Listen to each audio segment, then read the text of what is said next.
అందరూ బాబు జగజీవనరావు గారికి పుష్పాంజలి ఘటించవలసిందిగా కోరుచున్నాను.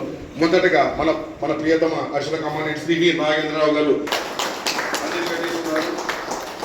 అదేవిధంగా మన ప్రియతమ assistant commandant deputy superintendent of police Shri Sheikh Shariffuddin గారు సార్ కూడా పుష్పాంజలి ఘటిస్తున్నారు.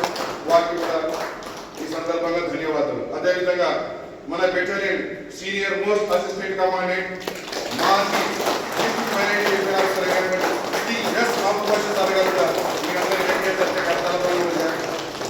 అంజలి ఘటిస్తున్నారు. అదేవిధంగా deputy superintendent of police Shri I Sudhakar Reddy sir గారు కూడా